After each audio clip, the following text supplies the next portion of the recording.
Bab 1 Konsep Dasar Sejarah oleh Alin Arlina, SPD. Pengertian sejarah. Sejarah berasal dari bahasa Arab yang berarti pohon, merujuk pada silsilah, terutama silsilah raja atau dinasti pada masa lalu. Pengertian sejarah menurut Herodotus. Sejarah bukan berkembang dan bergerak lurus ke depan dengan tujuan pasti, melainkan melingkar yang tinggi rendahnya disebabkan oleh keadaan manusia. Menurut Ibnu Khaldun, sejarah adalah catatan tentang manusia dan peradabannya dengan seluruh proses perubahan secara nyata dengan segala sebab akibatnya. Pengertian sejarah menurut Sartono Kartodirjo, sejarah dibatasi oleh dua hal, sejarah dalam arti objektif dan subjektif. Secara objektif menunjuk pada peristiwa atau kejadian itu sendiri. Secara subjektif, sejarah yang telah ditulis sejarawan. Menurut Muhammad Yamin, sejarah adalah ilmu pengetahuan yang disusun atas hasil penyelidikan dari berbagai peristiwa yang dapat dibuktikan kebenarannya. Jadi, dapat kita simpulkan, pengertian sejarah adalah ilmu pengetahuan yang mempelajari berbagai peristiwa atau kejadian yang terjadi dalam kehidupan manusia pada masa lalu.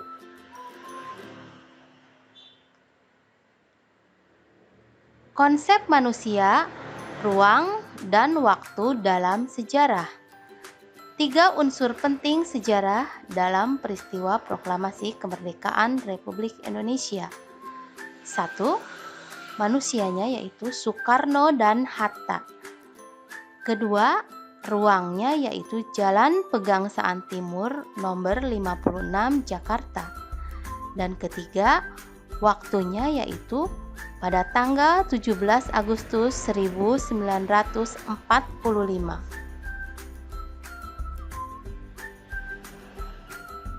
Cara berpikir kronologis dalam mempelajari sejarah.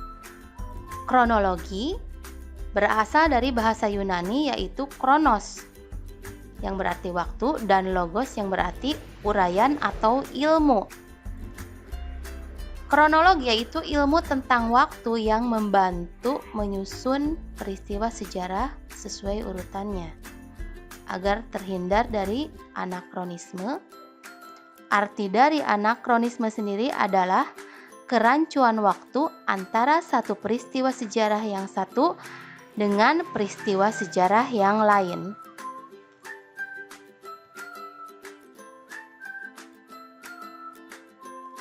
Cara berpikir kronologis dalam mempelajari sejarah. Bisa kita lihat di gambar berikut ini.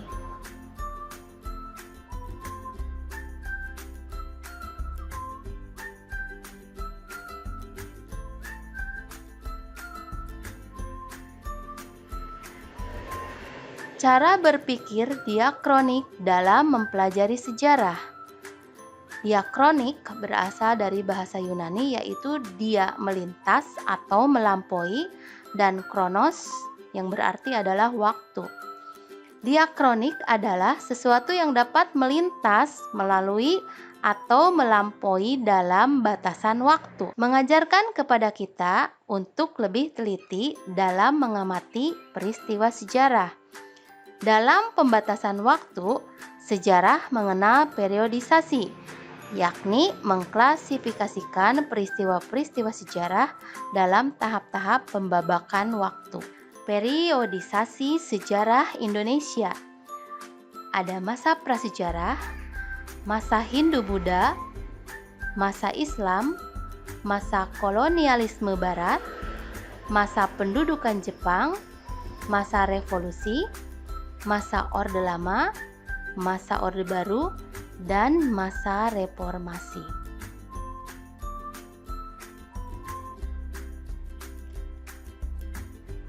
Cara berpikir sinkronik dalam mempelajari sejarah. Sinkronik berasal dari bahasa Yunani yaitu sin dengan dan kronos waktu. Dalam Kamus Besar Bahasa Indonesia, sinkronik diartikan sebagai segala sesuatu yang bersangkutan dengan peristiwa yang terjadi pada suatu masa. Mempelajari peristiwa sejarah dengan segala aspeknya pada masa atau waktu tertentu secara mendalam.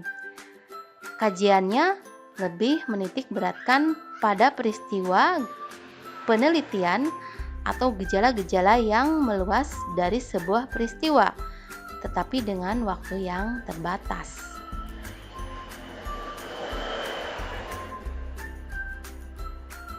Sekarang kita masuk ke perbedaan berpikir sinkronik dan diakronik. Sinkronik, penulisannya melebar dalam ruang. Diakronik, penulisannya memanjang dalam waktu. Konsep perubahan dan keberlanjutan dalam sejarah. Perubahan yaitu kejadian atau peristiwa yang membuat perbedaan berlangsung secara zigzag. Keberlanjutan adalah suatu keadaan yang telah berlangsung lama, berlangsung secara garis lurus.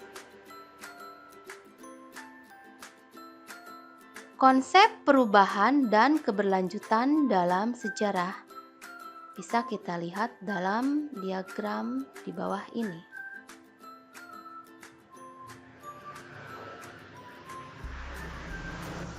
Cukup sudah untuk materi bab 1 kali ini. Terima kasih dan sampai jumpa di materi selanjutnya.